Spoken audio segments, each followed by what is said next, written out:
It is now time for Diary of a Wrestling Fan with Bill Chase.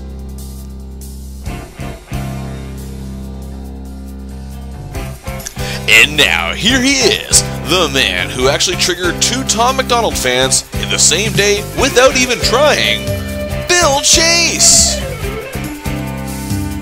Thank you, Mr. Podcast Announcer, and welcome to another edition of Diary of a Wrestling Fan, a podcast that chronicles my almost 34 years of being a fan of the wonder that is professional wrestling. Thank you for listening on Spotify, on Anchor, wherever podcasts are streamed. Hit that follow, hit that subscribe button, whatever you have to do to keep up with the podcast. And if you're listening on YouTube, hit that subscribe button right now.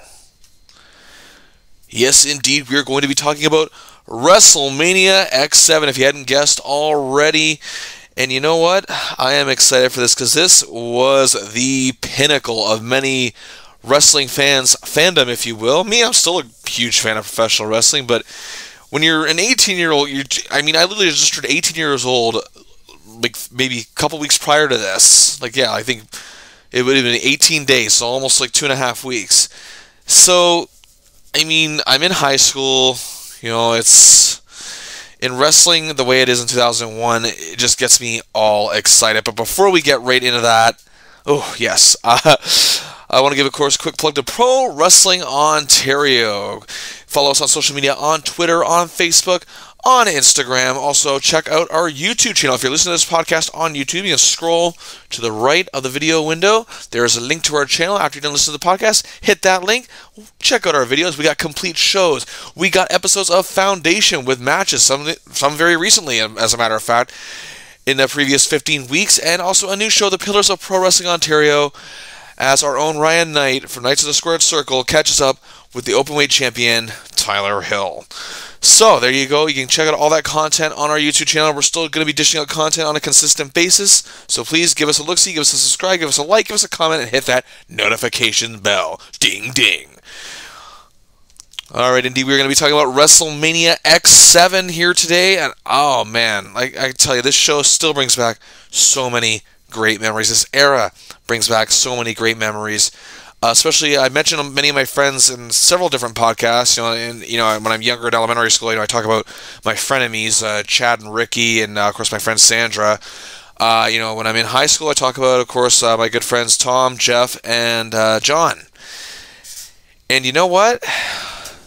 This was something to behold. We were all and this was the peak of our friendship too. We all know, don't get me wrong, we still had fun years later. We still had fun when we reunited, back in 2010, all together. But when I reunited with them. But at the same time, though, I don't know, for some reason, 2001 just brings back such good memories with these guys. And I will tell you why. So, around March of 2001, we're all excited. I still stayed in high school for another year after this, but Tom, Jeff, and John were all, well into their teen years at this point. I gotta tell you all this. They were all a year older than me. They were all born in '82. I was born in '83. Tom had already started, I believe, in McMaster at this point. Or I don't know if he had started in Westmount, or I don't know if he was still in Westmount at this point. I think he might have been. I don't know. My timeline's a little off on that one, but I do know Jeff and John were still in high school with me. John started school a year later than he was supposed to, and Jeff did fail a grade when he was younger. So, that's the thing. But at least I still had them with me, you know what I mean? Tom didn't go to our school, but he was still a very close-knit part of our group. So, at the prom, which was just about a month before this, I'm thinking, okay, so as a naive teenager, I'm thinking prom's going to be just like American Pie. Because American Pie was our movie. And I'm not even kidding. All of us loved that movie. We could quote it. We watched it together. We'd even give each other the character that we can voice and to recite the lines with. It was just, that was our movie. You know what I mean? And of course, John always wanted to be Stifler. And he could actually quote the Stifler lines pretty well, I have to say.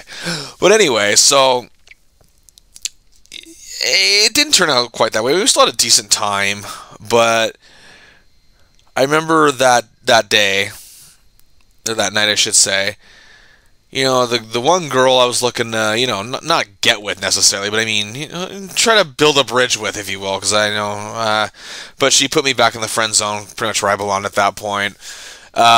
John actually got to dance with his crush for, like, the girl he had a crush on for the longest time, and we all felt so excited for him because, he was even afraid to talk to her after, for the first little while, but then he got up with the courage to ask her because we all told him this is going to be like your last chance, man. And he did.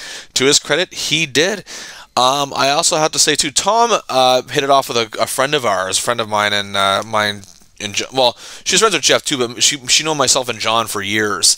So Tom actually started dating her briefly, and so yeah, this prom night. Pretty much, what I also remember about it too is we were all talking about what was going on Raw, the magnitude of Stone Cold Steve Austin and The Rock. And I remember saying to John as he was sitting next to me at our table, I said to him, "This is our Hogan and Warrior. Like, yes, we saw Hogan and Warrior, we were alive, but we were like little kids, and still that was a big moment for us as well. But this is Hogan and Warrior for us all over again." And I even said to John, "We're spoiled. We are spoiled. We got Hogan and Warrior when we were kids. We got Austin The Rock when we were teens. And we knew it was different from their match 2 years prior. I mean, they were already big stars back then, especially Austin, but The Rock was on a whole new level at this point too, so that even the magnitude of a main event match that took place 2 years prior was even higher now." And we mentioned and we talked a lot about that, and we were so excited for it.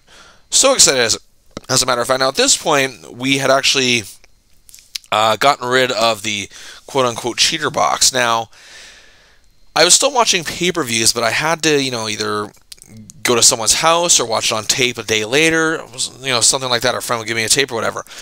But I said to my parents, and they were good about it, I said, "I have to watch WrestleMania X7. I said, we'll put money in." So, and we did. So, and that was the beauty of it as well, because we could not miss this. And so we were planning this whole thing, and I remember just in the weeks leading up to that, like, we talked about other stuff too. Like, wrestling was one of our primary bonds, but we talked about a lot of other shit. We just enjoyed each other's company, just telling stupid jokes, whatever. But man, I don't think we talked about wrestling more in our entire friendship, both individually and as a group, than we did leading up to WrestleMania X7. We were excited for almost everything on this show, even the gimmick Battle Royal, even the Right to Censor 6-man tag team match. We were psyched for everything. And then I remember getting the news. Okay, so I was at home. Yeah, we'd only had the internet for about a year at this point. So I'm online, and the news breaks that WCW has been bought by Vince McMahon. Right away, I call John. And he's like, "Get the fuck out of here." And he didn't believe it. He thought I was playing a joke on him. I said, "Dude, I'm freaking serious." He's like, "No, come on." He's like, "I know they're doing bad." And I'm like, "Well, yeah, but again," but I even said to John, I said, "John, rumors have been on the net for weeks now." Yeah, I know, the dirt sheets, whatever, but at least in this case they were right.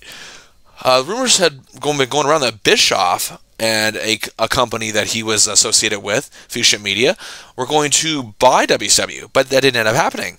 So I guess that deal fell through, and that report leaked out as well. But then, thanks to a fellow by the name of Jamie Kellner, and so Vince swooped in there and bought it at a bargain. Now, I didn't know the figure at this point. I just knew Vince had bought it, but it was on every dirt sheet site. It was on the Observer.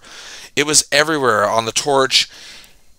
And I convinced him finally it was true. So lo and behold, we watch Raw, and there it is. The go-home Raw, I should say, because there was still SmackDown later that week. The go-home show to WrestleMania X7 really got me more hyped for the show now that Shane McMahon had bought WCW under his dad's nose. And the simulcast was a very surreal moment. This was an interesting time to be a wrestling fan. And in early 2001, like certain Ontario indie personalities, I want to say Vince Russo's 10-year bro, was the peak of the company. Now, granted, the Russo era drew psychotically good numbers, but if you look at early 2001 and the pay-per-view buys of both Royal Rumble and No Way Out, For the 2001 Rumble, 625,000 buys roughly. The second most bought Rumble to this day, only second in 1999, when, of course, Vince and Austin were number 1 and 2 in the infamous I Quit match with Rock and Mankind. No Way Out. Again, this is just a No Way Out pay-per-view, which in this era we're doing well, but 590,000, again, close to 600,000. So they were hot, and even though it seems as though TV ratings had gone down on it, because since the move to TNN, later Spike TV, the eyes were still there, clearly. And it was truly an exciting time. The main event scene was just unbelievably epic. Kurt Angle, had really proved himself to be an elite talent in terms of the upper tier of the card. Yet again, of course, Rock and Austin, Triple H, The Undertaker. Even the undercard was strong with Chris Jericho, Chris Benoit, the Radicals. It was just an amazing time to be a fan. That roster is just unbelievably stacked with not just talent, but stars. And it was truly a sight to behold. So the weekend of the show, now usually, I know sometimes I talk about the build-up and whatnot. I will actually talk about it with each individual matchup here. So John and Jeff had confirmed in the day, remember it was a nice April day, they were coming over. John had told me that Tom was reluctant because him and the girl that I mentioned earlier had broken up. So he was almost downtrodden about, everything and didn't want to come over. Well, all of us, myself, John, Jeff, we all pretty much harassed him. Get your ass over here. This is going to be the biggest event of all time. And he said, I said, this is going to be our WrestleMania 3 as well. Like I said, I said it was our Hogan and Warrior. This is our WrestleMania 3 as well. We were too young for WrestleMania 3. But you know what? This is it. We can have a WrestleMania 3. And Tom, after much bombardment from all of us, decided to come over. And also joining us for the party was my cousin Mike. At the time, Mike was 12, going on 13, I believe. But again, he was still a big wrestling fan at this point. So we're debating on what we're going to get for pizza. We order Mr. Grande, which anybody listening from Hamilton knows about Mr. Grande. Now, the pieces are small, mind you, granted, yes, but there's over 60 slices. So needless to say, we all had our fair share, and we were all full, and there's still pieces left. So there you go. So Tom gets there. Tom's actually in a better mood once he sees all of us. And, he's his usual, happy self at that time. And, this was before the stress of school got to him. And he's just again, he wouldn't think he had just broken up with someone. Now, that's what we're trying to do. We're trying to cheer him up. You know what I mean? And being a part of this show, even on pay-per-view, we thought was going to do just that. So during the pre-show, now during Sunday Night Heat, we're all chit-chatting, right? At this time, we were in the development stages for our own backyard wrestling company. I kid you not. We were going to perform it in Tom's backyard. It was only a month away or so. And if you watch it now, it's some of the worst stuff. Now, I know people like to throw around the term yard tards, and okay, let's be clear. When I think of the term yard tard, I think of someone who, yes, of course, we didn't have any training either, but they don't have training, but they think that they could be, the big stars. They think that smashing these weapons all over each other will. And they try to present themselves as wrestlers. Now, yes, guys like CM Punk, even guys locally here, have started out as backyarders, but it's not going to make much sense when I say this. They knew they were backyarders at the time. But even they evolved into talented wrestlers. What I'm referring to when I refer to a yard tard is someone who thinks he's king shit because he is a backyard wrestler, when really a lot of these guys are just doing it for fun, and that's all we were doing. That's all we were doing. And to be honest, we didn't use we used a lot of playful weapons. We didn't use fluorescent light tubes or anything like that, but we'd like use like what was an example? Okay, so it was so stupid and cheesy. We didn't use real tables. We used boxes that we constructed into a table.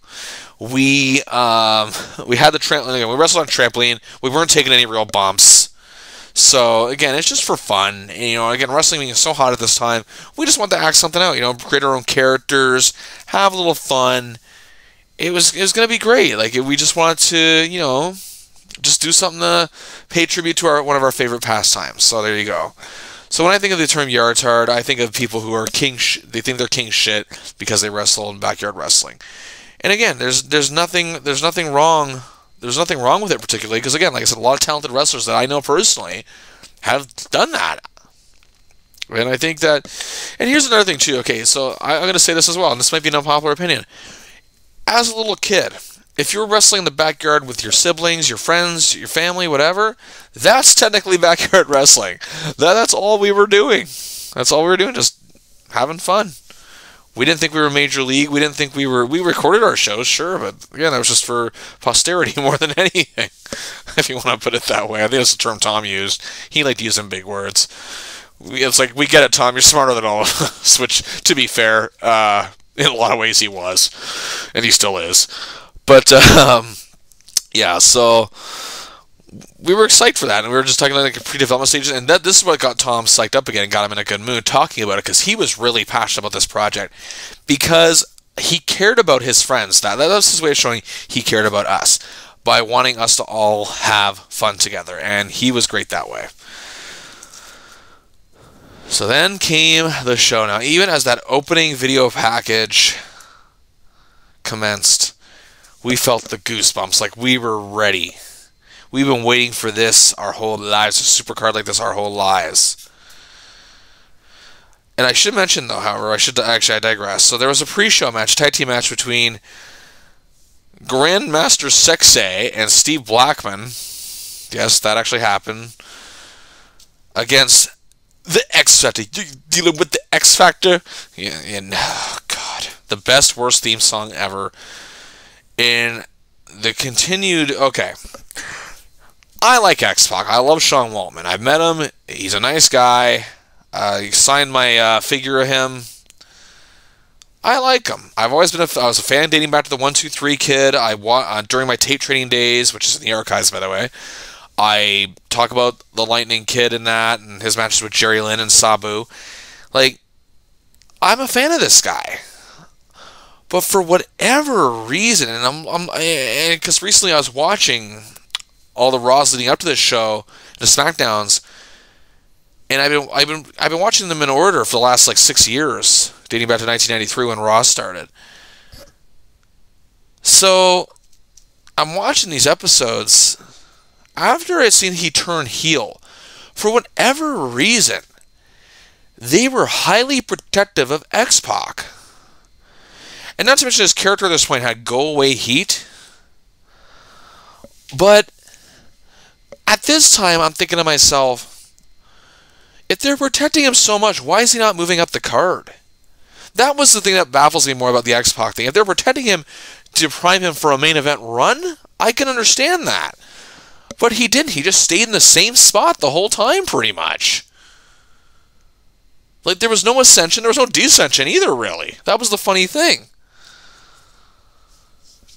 And it's just like, and I remember, it might have been John. John brought it up. He said, why does X-Pac win all the time?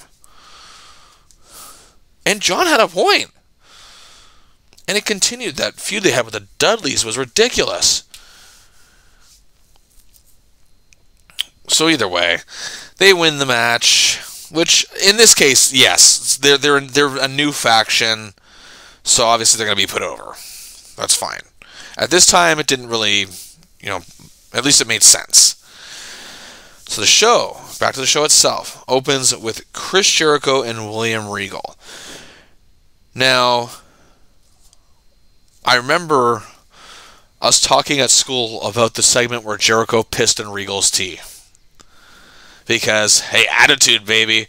Your in jokes are funny. And then this, to be fair, this particular one, it was indeed funny. So Jericho pisses in Regal's tea, but that's not the funny part. Now, see, this would have just another lame ass, early 2000s angle, trying for laughs. It's Regal who makes this with his facial expressions. I mean, this is selling, folks. Selling is not like people sometimes think selling is taking bumps. No, this was selling right here.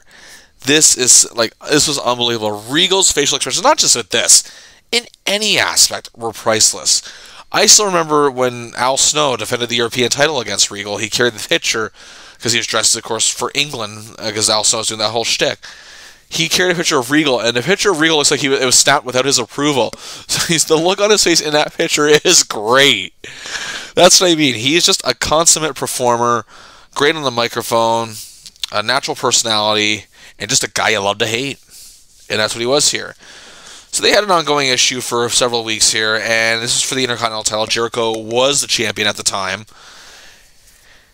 And this was a hot little peppy opener. Again, this is opening matches, and I see how this show is structured too. Again, I don't think any show can be structured any better than this. So you have the red hot opener right here, and we're right into it, and we're chanting. Like I said, we're not in the stadium, we're not in the Astrodome, but we're chanting Jericho, Jericho, Y2J, Y2J. And so we're all on the Jericho bandwagon here at this point. Jericho in 2001, few were better, in my opinion. And, to be honest, even though say what you want about the invasion, the year was only going to get better for him, as you well know. So, this match, again, as I said, hot little peppy opener. And I remember, John.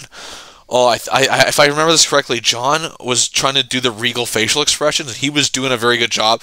Jeff, now our buddy Jeff, he has UK heritage in him. His dad is a legit Englishman, and Jeff could does the more stereotypical accent, but he was so good at it.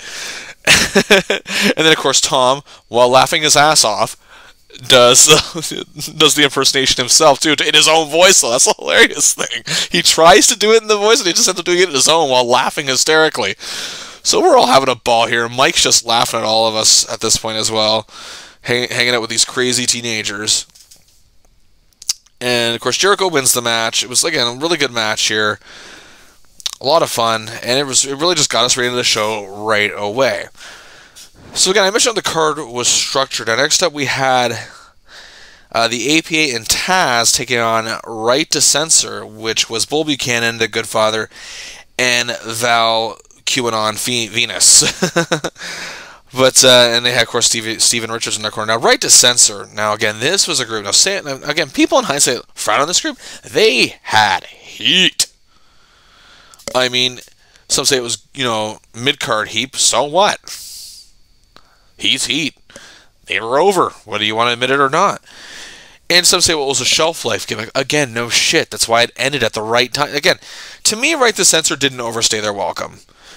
It would end pretty much right around here. I think it ended like a week later or so after this. And it was at the right time. It had run its course. And the blow-off was good here. They got their asses kicked by Taz and the APA, which of course is Farouk and Bradshaw. It was short. Now they had Jacqueline in their corner because she had issues with Right to Censor as well. And yeah, they just pretty much beat the piss out of these guys. It was their comeuppance, and finally they would disband shortly thereafter, after they all abandoned Steven Richards and left him to the Wolves, and that Wolf being the Undertaker. And that's what I mean. This was an enjoyable match, the good payoff. And we were happy because Right to Censor, they would lose, but they were a pretty well protected group themselves. So this was good to see them get dominated. Next up was a hardcore title match. Kane against Raven, who is the champion, and The Big Show. Now, a lot of people can say what they want about Raven's WWF run, and believe me, a lot of it is true. But at this point, I mean, a lot of people have said that, or even the closest situation, I think even, I might have been Bruce Pritchard, said that Vince didn't really comprehend or get the Raven character, and it seems a lot of people in the company didn't. maybe the Raven character had run its course by the year 2000. The brooding kind of grungy goth guy. You know what I mean? Like in many ways, he was miserable, down on life, depressed, and takes out his anger in a very aggressive and violent fashion. Maybe that was passé, because when it came out in '95, it was good timing with the era of the alternative rock movement and whatnot, and obviously the suicide of Kurt Cobain on everybody's mind still too. So Raven is one of my all-time favorites. Now, again, I mentioned that on my ECW podcast. Again, check it out in the archives. But he's still a good talent here. Like, he's still, in my opinion, filling the spot pretty well. The whole Ninja Girl thing, which ended up being Tori, not Tori Wilson, Tori Kane's girlfriend, Xbox girlfriend, her, fought Sable at WrestleMania 15 in an interesting match. But anyway, so I digress. So, Raven, in my opinion, still had a lot to offer, and I was hoping they would do more with him. And I said that to John. John was not always huge on Raven. John's just like, well, he's an ECW guy. And John liked ECW. I said, John actually really liked ECW a lot. He was a huge Rob Van Dam fan. Huge. And I said, but yeah, they could be doing so much more with him. And then, of course, I'm biased. I'm a huge fan of the guy, right? So, anyway, Kane and Big Show. Now, this was a fun matchup. Now, of course, interesting story with the golf cart. They nearly ran into the power cord that would have just taken out the power in the whole freaking stadium. That story might be exaggerated, but from what I heard, it's still pretty close to the truth. So that's pretty interesting, to say the least. And I'm loving the fact that, it's... What's the word I'm looking for? I love the fact that it's these three guys are all very different. Now, I somewhat say Kane and the Big Show are similar because they're giants. Well, granted, yes, but in terms of character, they're very different. At this point, the Big Show had just come back from, I guess you say, seasoning, if you will, in the developmental system. And he looked a lot more motivated here. He looked very, in shape in a lot of ways, but Kane... I mean, here's a guy who's going to the Hall of Fame this year. He could go at this point. He could really go. And like I said, Raven had a lot of talent. So this match was a lot of fun. Raven going through the glass was the spot that made us go, whoa! And it was a fun hardcore match again. So this show was off to a roaring start. We were really enjoying this. And we're happy that Kane won. Even though I liked Raven, still, Kane, I had no problem with Kane being the hardcore champion, whatever. The next up was Eddie Guerrero versus Test for the European Championship. Now, Test is an interesting story. Here's a guy that always seemed on the cusp of something really good, and then just it never really happened for him. And I always thought that he was a decent talent. For a guy who had not been around in wrestling, at this point, actually, if you look it up, Test hadn't even been wrestling for 5 years yet. I think he was approaching that, but yeah, he had not had a lot of experience under his belt, all things considered, compared to most of the guys on this roster, and even on this show, maybe other than Kurt Angle in that. But and I'm not counting the McMahons, but either way, so he was, again, Test, when motivated and in the ring with the right guy, he could go. He had something there. I just don't think the WWF at the time knew how to really, truly tap into it, maybe. Maybe they just felt that he wasn't the guy for the roles they were giving him, and they just kind of gave up. I don't know. And there were times, yes, where maybe he wasn't suited for the role that they tried to put him in, but I don't know. I mean, I just thought there were a lot of things that he did that were underappreciated. Either way, him being the European champion, there's nothing wrong with that. It was mainly on Heat, usually. And again, he's one of those guys that you could put on early on a house show. And again, Heat is taped before SmackDown and whatnot. So he's still a good guy to get a crowd going and whatnot. And Eddie Guerrero, of course, is Eddie Guerrero. What more can you say about the guy that hasn't been said already? that I talked about him extensively, on previous podcasts. So this match, now there's of course famous spot here where Test gets tied up in the ropes, and Eddie, like a pro, somehow manages to cover it up and get him out of there. And it's strange to think that this was just before Eddie really started getting in a lot of trouble. It was shortly after this. And he's still on his game here. Again, this is a decent match. And we were kind of divided here, and most people were going for Eddie. I was going for Test. I don't know. I wanted Test to have like a WrestleMania win. And Saturn was there with Eddie. Malenko ended up interfering as well. Test loses. Eddie becomes the new European champion. So already we've got 2 title changes on the night. Now, Tom, I remember at this point, where we're getting to the halfway point, is like really excited for the next match because it's Kurt Angle and Chris Benoit. Now, I even said before this began, I'm like, look out for this one, guys. This is going to be a technical classic. And of course, lo and behold, it's exactly what it was. Now, the weird thing leading up to this is that Benoit had turned face, kind of, after the Radicals had split up. Him and Eddie had something going, but they kind of just dispersed. My guess is, and they said this on the Stick to Wrestling podcast with John McAdam recently, that they're guessing that Vince and the creative wanted this match to happen, so they just kind of concocted it quickly. Now, usually WrestleMania and whatnot is known for payoffs of big feuds or whatnot and story arcs. This was actually just the beginning for these two in a feud that would last a couple of years. So there's that, and hey, I don't mind at all. So anyway, really fun match. And again, even the crowd, again, some people, like there's some people on the internet at this time that would say, oh, nobody's into this stuff, the crowd won't care, they're there to see this, or they're there to see that. The crowd was into it. They were into everything these guys were doing. And the story of Angle's, I didn't tap out during a match, that's good stuff. Like that was, like, these two had good chemistry together. And they like natural foils for one another.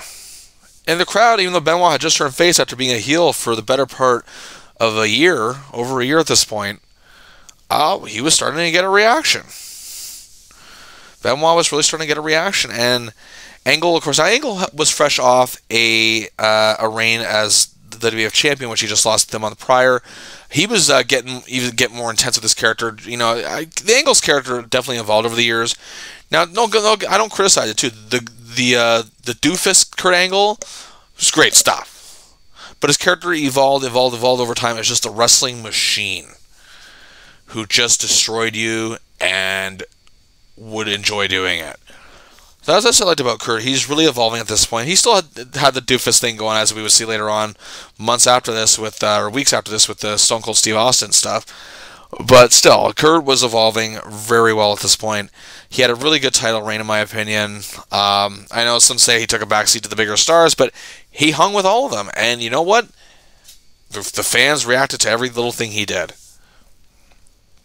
So some say it's a step down for Kurt because he was just the champion. But again, him and Benoit just tore it down. And again, I remember Tom looking at me. He's like, this card is amazing. This show's amazing. After this match ended, Angle won. He cheated. Dirty finish. But still, it was blowing us away how good this show was so far. Like, everything was delivering. Like I said, the way everything's just put together here was perfect as well. You know what? And people can criticize the next match all they want, but again, it served a purpose. China against Ivory. This had been built up for a long time. China, of course, the injury thing with the neck. Ivory putting her out of action. Ivory from Right to Censor, women's champion. And China just completely obliterated her. That was, that's the build-up. That's the payoff. And we enjoyed it. We enjoyed every second of it. And then we're thinking, okay, so that's a good, still good, short and effective, short and sweet. China wins, gets her revenge finally after months. And that's it. Moving on. And China would be gone shortly after this, however. China would actually be gone after this shortly. Now, some people thought the broken neck angle was in poor taste. Yes and no. It was questionable what they did at the Royal Rumble. because people always call it when JR does the quote-unquote Owen voice, when the same kind of voice he used when he announced, sadly about Owen Hart's tragic death.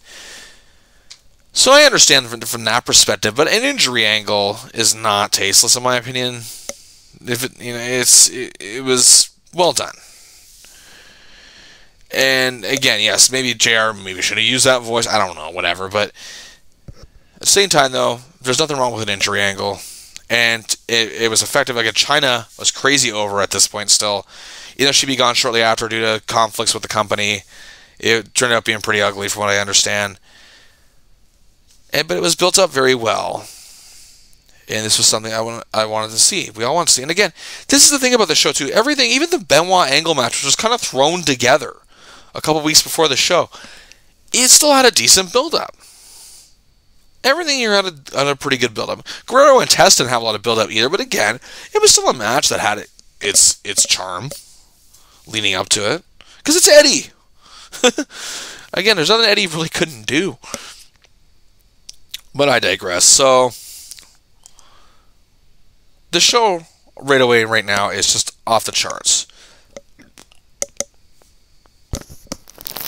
And we're having a ball. Munching down on Mr. Grande. So next up was the... Now, people say cinematic, man. I know this wasn't a cinematic match, but again, when you talk about theatrics and, performance art in wrestling, this match does it really well. Because, again, these two are not wrestlers, but somehow they put on one hell of a show. Shane McMahon and Vince McMahon. Shane O'Mac versus Vinnie Mac. Of course, the WCW thing was actually secondary. Shane swooping in and grabbing WCW under his father's nose was secondary. This feud started, and again, it made logical sense. The Vince Trish Stratus affair, which Trish being the mistress, and the desperate woman who wants to hang on to the millionaire playboy and whatnot, like the way even after she was humiliated, no self-respect kind of deal.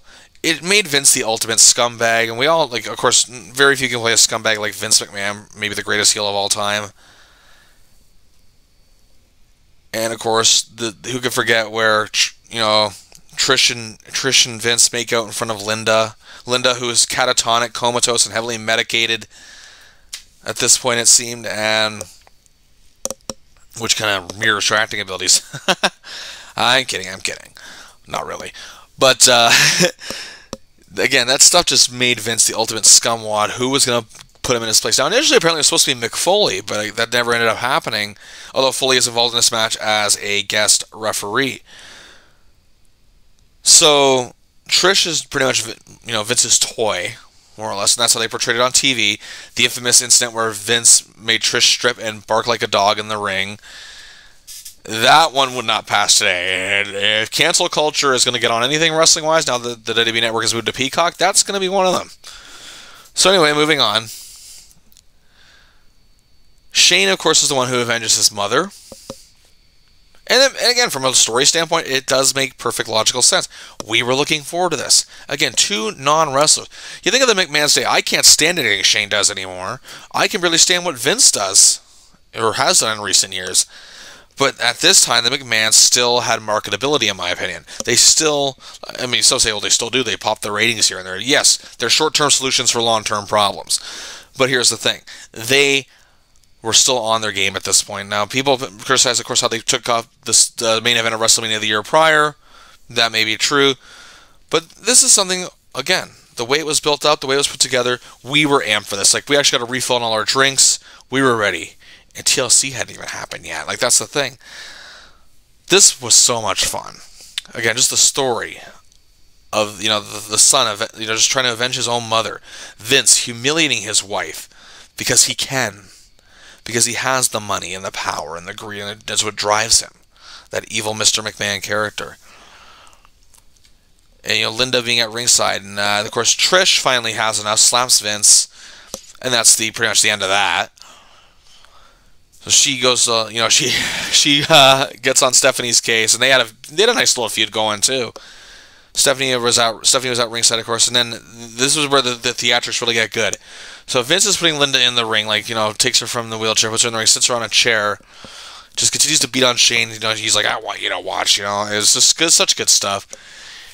And when Linda stood up for the chair, of course, you see the stadium erupt, and all of us were like, yeah, yeah, like we all popped for this.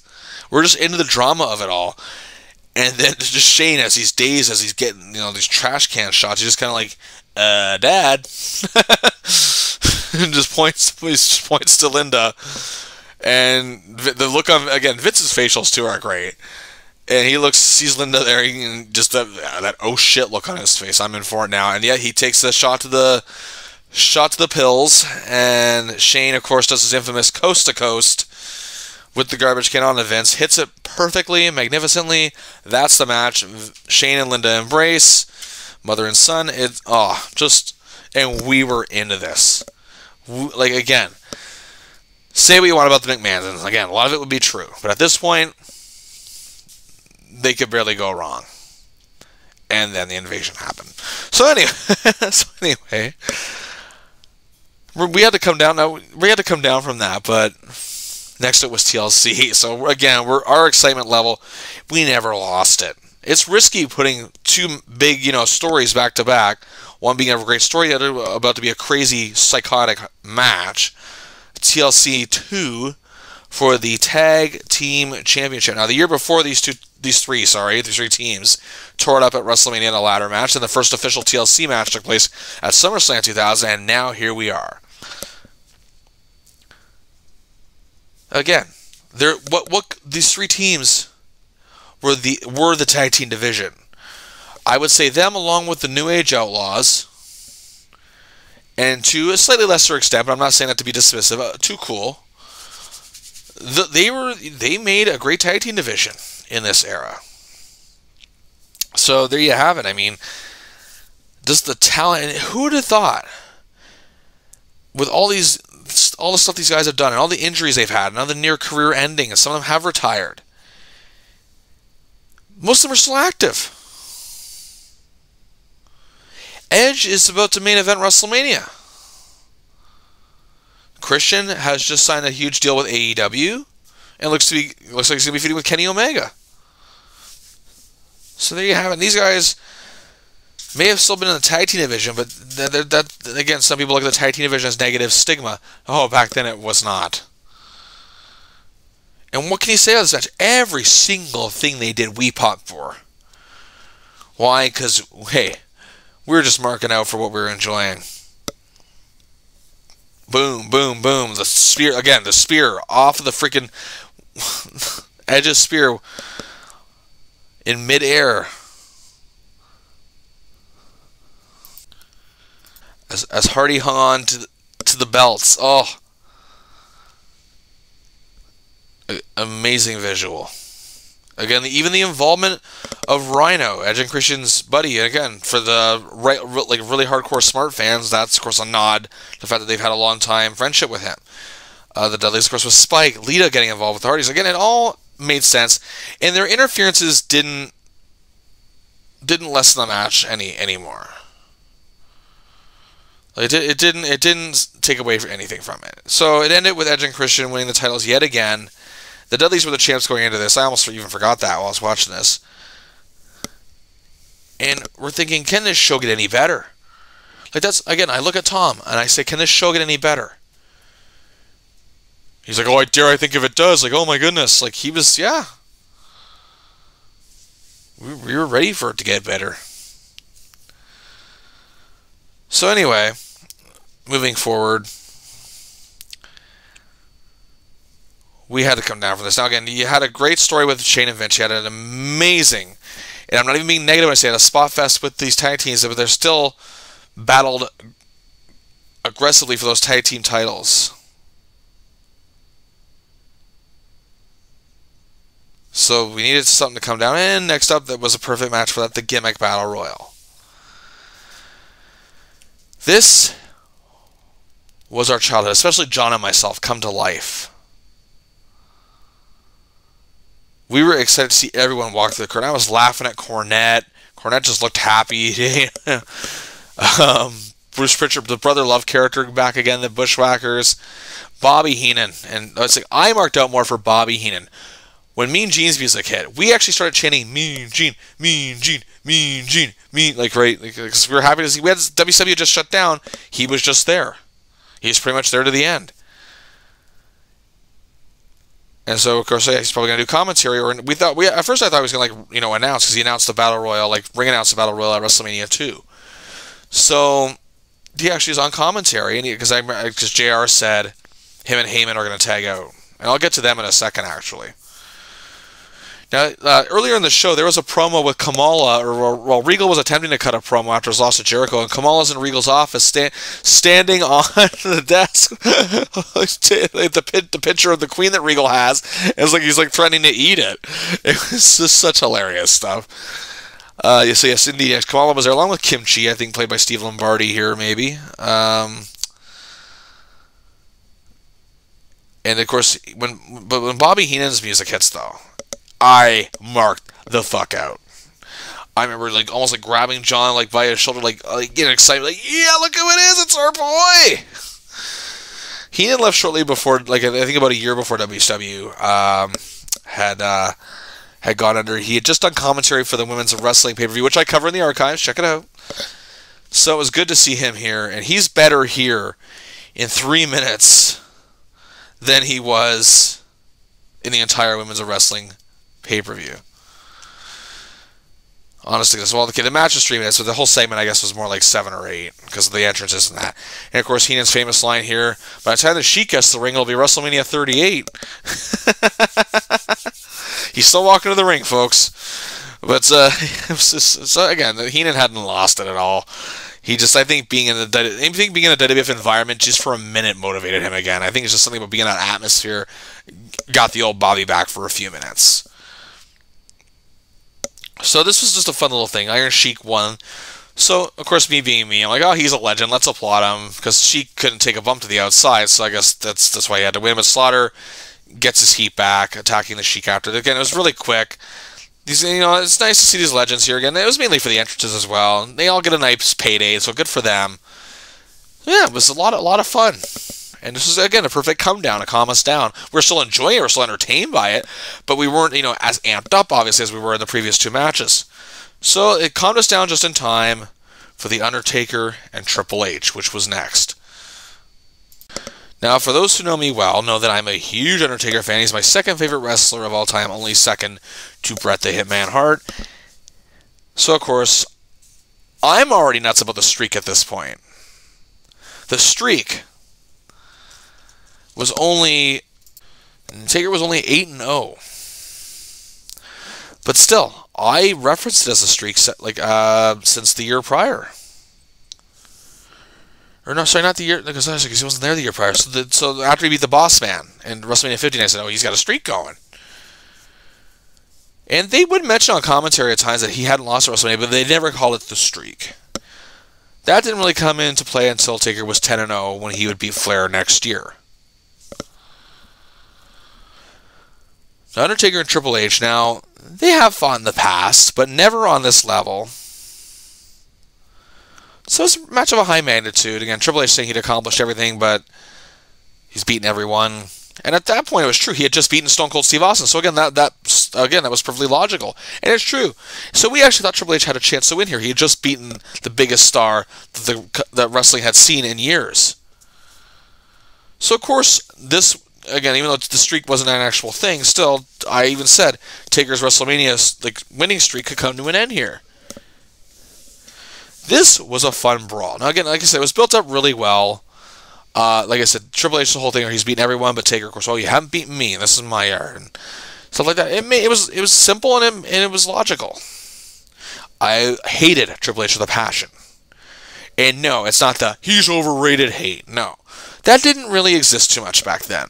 Not like it does today, where it seems to be everywhere on the internet, at least. Even on the internet, that didn't exist much back then, come to think of it. But anyway, I digress. So, it was more, he's a nasty fucking heel heat. So, this, again, I just thought these two click well in any environment. They're just beating each other up. That's simply all it is. And that's all it needed to be. And we are right into this. We're chanting Undertaker. Like, and again, we're not even in the crowd, but that's how much we were enjoying this show.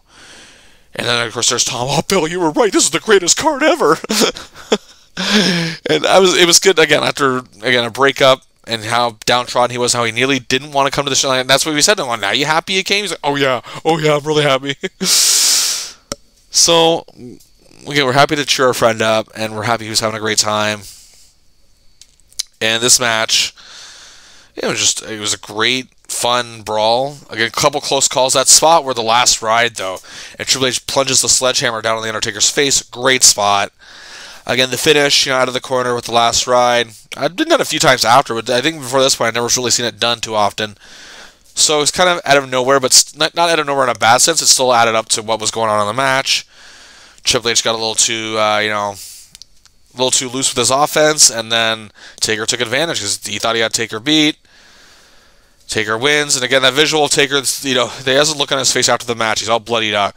He's like, yeah, I did it again. Like, it was really good. And that motorcycle ride, though, was probably one of the best motorcycle entrances he done during the American Badass character, because he had that really long ramp, so you could just zoom down. Fantastic. Whew. Wow, even talking about this show, I'm exhausted. But, of course, we know what's next. The main event. Now, before I get to that, I mentioned JR and Heyman. Now, another backstory here. Jerry the King Lawler was still with the company a month prior to this, but due to a dispute between management and Lawler's wife at the time, Stacey Carter, who played the character of Miss Kitty, or the Cat as she was known at this time, was let go. Lawler, standing by his wife, decided to walk out with her, and that was it. After 8 years with the company as the lead color man, in terms of color commentary, him and JR were the voices of Raw, voices of our generation, it seemed. And he was gone. Just like that. It was shocking. But Heyman, I love the dynamic between JR and Heyman. Now, as kids, we found the King entertaining. In hindsight, he was still good. Okay, even looking through 3 8-year-old eyes, he was still good. But I like New Generation King better now that I look back. And King was still okay after the Attitude Era ended. When he made his return later on in the year, he was still he was still good. He still had the horn dog thing going. But once that was dumbed down, he was still pretty good. But again, New Generation Era commentary, my favorite, Jerry the King Lawler. Now, and no, not in his career. And again, I stress, as a wrestler, obviously, his days in Memphis were incredible. But as a commentator in New Generation, there were a few better. But Jaron Heyman here. Heyman could be funny, too. But he did it at a point where he was just, off the cuff, it seemed. Like it just flowed naturally, and he wasn't trying to be funny or trying to be crazy. And he would take shots at the King on commentary several times. Heyman could be funny, but it was the timing was perfect. He wasn't overbearing with it. He wasn't obnoxious with it. But him and JR, because they worked together before in WCW, so there was something there. There was something clicking between the two. And Heyman's extensive knowledge in wrestling definitely helped as well. The way he could him and JR could tell stories together just from different viewpoints. Heyman's obviously the heel. JR is the babyface play-by-play man. So it was just fantastic, and they both did an incredible job here. They had a great year together in 2001. It just makes me wish we could have gotten more. But either way, we're grateful for what we had. And they did this show and this subsequent match coming up incredibly. So, of course, it's the match to end all matches at this point. Stone Cold Steve Austin and The Rock. Again, we got a refill on our drinks, and we're ready for it. The build-up, what can you say about it? Now, the only thing I didn't really like all that much is the whole Vince making Deborah be The Rock's manager, but at least that story was such a background at the end of the day that it really didn't hurt it as much as it probably could. I just think people were going to buy the show regardless, so I don't think it really would have hurt anything. And it wasn't even emphasized here. She wasn't even at this match. But still, at least the main focus. She was never the main focus, even despite that angle, which took place for a few weeks. It didn't overtake the importance of these two mega stars. and their mutual respect for one another, but the fact is they don't, their personal rivalry, which is mainly professional, though. Okay, but what I mean by personal is that it's personal when it comes to the championship. They don't necessarily hate each other. They don't love each other either. They don't trust each other. They're both supremely popular stars, different personalities, different mindsets. And, they built the tension for weeks, mainly just making it tension. They didn't try to get personal, but then eventually just went, that infamous, the drink together they had of beer, it just got aggressive, and then they just finally started slugging it out. But other than that, they didn't really have too many physical interactions, like in terms of like actual fighting. So at least that was kept to a minimum, which was good. And of course, another thing I remember about this, two things. And you know what one of them is going to be, I'm sure, but I'll say this one. That sit-down interview with the two of them really stressed how important it is for either of them to be the champion. Yeah, they're both big stars, but to them, being a big star meant nothing unless they had that title. And that line from Austin, I love, "I have to beat you, Rock." It showed his obsession with being the guy. It truly showed they both wanted it bad. And when you're stars of that magnitude, it's important to emphasize that, and it's exactly what they did here. Exactly. And of course, the greatest montage, greatest hype video ever. Now, I'm not a huge Limp Bizkit fan, but I do love that song, My Way. And Limp Bizkit at this time, say it again, people can criticize Fred Durst, like I've been saying a lot of times in this podcast. Some of it's pretty accurate, but Limp Bizkit was huge at this time. They were selling records left and right. And the song was perfect for this story. I got a chill. I still get chills watching that video. That shows the fan in me still is alive. And while we're watching that, again, we were talking a lot. We're having fun. We're laughing. We're telling jokes. We're rating the show. We're chanting stuff. When this video was on, honest to God, we didn't say a word. But then we got really hyped up as it got underway. This is a main event match. In every sense of the word. It had everything. And we are just on the edge of our seats. I'm going for Austin. As much as I love The Rock, I was going for Austin. John was kind of in the middle, but I think he was leaning a little towards Austin. But he liked The Rock, because John quoted The Rock constantly. So did Jeff. Jeff loved The Rock. Tom, again, was also on the fence. Mike, I think, was leaning towards The Rock. Either way, we just knew we were going to get something special here. And we did. And they just did anything and everything to each other to try and win this match. Again, further emphasizing the importance of being the champion. Yeah, we're each top guys, but no. That title's what separates us from the other. That's what puts us above the other. Austin wanted to be above The Rock again. Rock wanted to stay above Austin. And we're really enjoying how this is going. It's, the blood is an important part of the story, but it's not the be-all end-all of the story either. They're both bloodied up eventually. And then Vince McMahon comes down, and we're wondering, oh shit, what's he going to do here? He still had issues with Austin at this point. He also had issues with The Rock. But we're wondering how he's going to, we didn't know what Vince was going to do. We were kind of, trying to make guesses.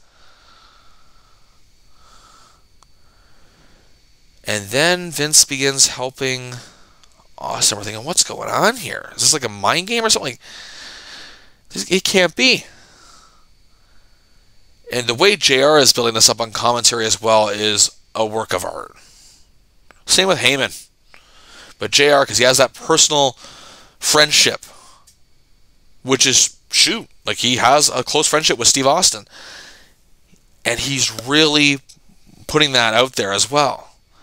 As the story grows and grows and grows that Vince is siding with Austin, and we're all thinking, oh my God, what's happening here? What's happening? Almost everyone turned against Austin. I didn't necessarily. Mike and Tom, however, were firmly on the Rock's side, stuck together.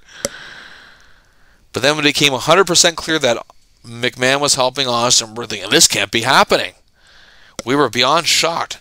So there's those just insane chair shots, which again, for this match was the perfect ending. 1, 2, 3, Austin is champ again. And who can forget it? In the middle of that ring, Austin shakes hands with the devil. After nearly 4 years, 3.5 if we're being a little more accurate, of having the most storied and intense feud that had the eyes of almost every wrestling fan in the world on it, shook hands in the middle of the ring, drinking beer. JR is losing it, and he's, again, selling this magnificently. We all can't believe it either. And yes, we could say we want hindsight, and I do. But I was psyched for this going forward. I'm thinking, what's it going to be? My guess was that I had a guess that Austin was using Vince to get what he wanted. And that was going to be Austin. I thought Austin was going to become more of a tweener.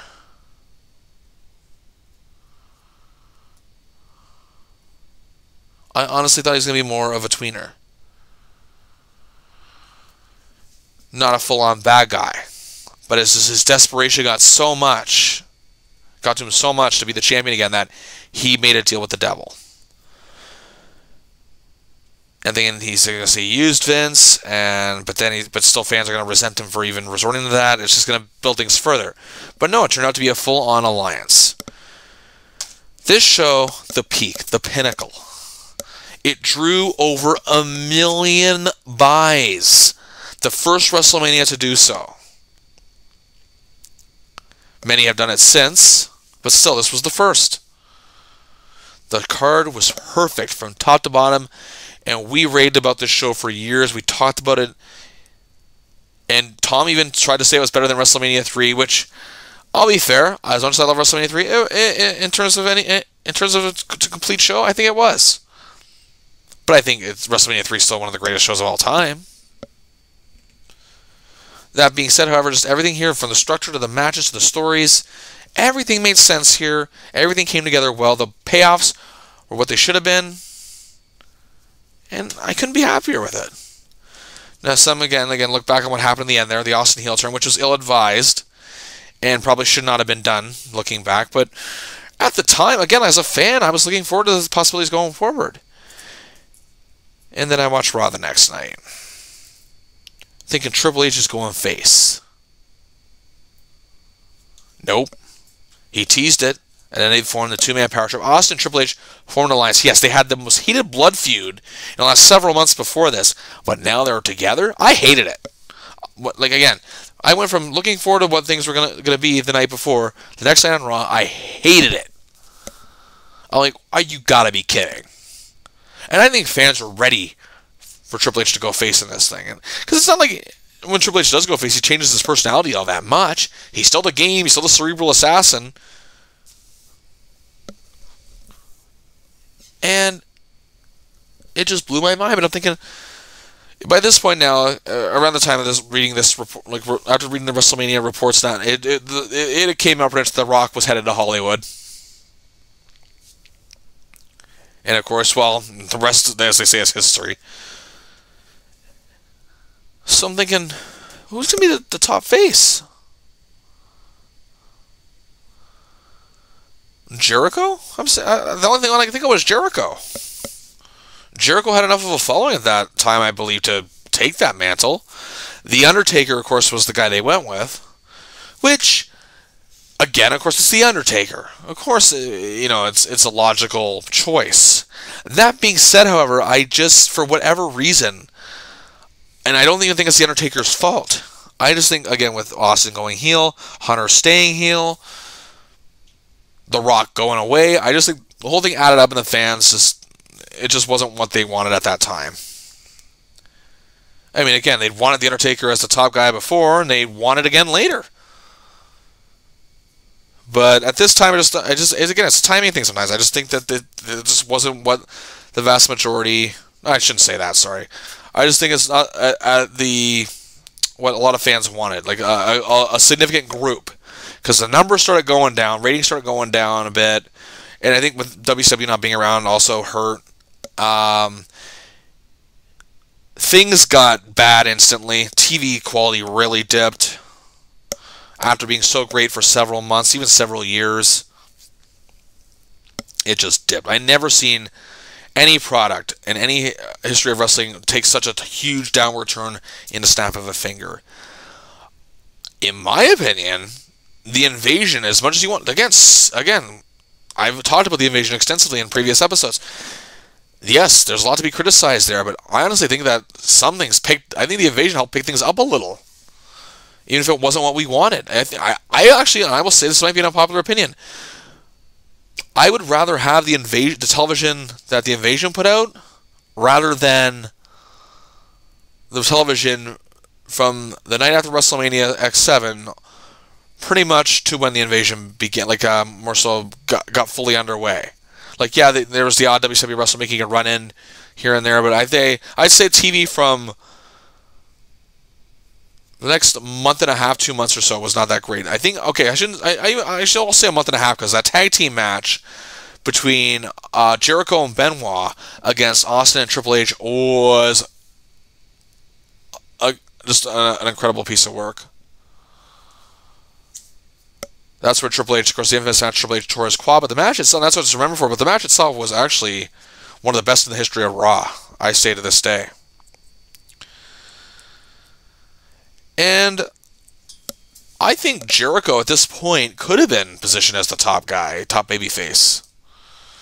That's just my opinion. I think that he would have been a fine... And they tried. They did try. But again, with the Invasion happening, everything was kind of all over the place. So yes, the quality of TV for the next month and a half, almost 2 months, because even after that the whole tag team title, there were still a couple bad episodes of Raw leading to King of the Ring. So yeah, I mean, that was one of the better ones, obviously. And of course, the episodes of Raw and SmackDown in Alberta were pretty good. But I mean, it was mostly bad quality stuff. Again, I'd say the Invasion, as disappointing as it may have been, I would still prefer that TV over a lot of what was happening shortly after WrestleMania. So there you go. And our Backyard Wrestling company was a monster success. Just kidding. It was fun. It was fun. We did it for just over a year. Close to 2, I believe. Tom says he still has the tapes. I'd like to watch them again one day to look how incredibly dumb I seem. Trying to play a character that has nothing to do with my name. But yeah, so that's going to do it for this week. I really had a lot of fun with it. I knew I was going to have a lot of fun with this episode. Just brought me back to such a good time. Some say this was the end of the Attitude Era on this night. So we're going to go back to a show that traces the origins of the Attitude Era. And some would guess WrestleMania 14. Nope, I'm going just 1 year prior to a match, of course, that everyone still talks about to this day. Or at least everyone was watching back then, I mean. WrestleMania 13, of course, Bret Hart, Stone Cold Steve Austin. So yes, we're going back. We had WrestleMania 8 last week, WrestleMania X7, so we're going back again. 1997, WrestleMania 13. So it's going to be a huge show once again. Thank you all so much for joining me on this podcast. I really love doing these shows. And so, if you want to follow me on social media, you can follow me at BillChase33 on both Twitter and Instagram. Also, find me Bill Chase on Facebook. I like talking wrestling, so hey, shoot me a message sometime. So, until next week, this is your friend and mine, Bill Chase, quoting my favorite Hamiltonian when I tell you all, who don't want you dare miss it.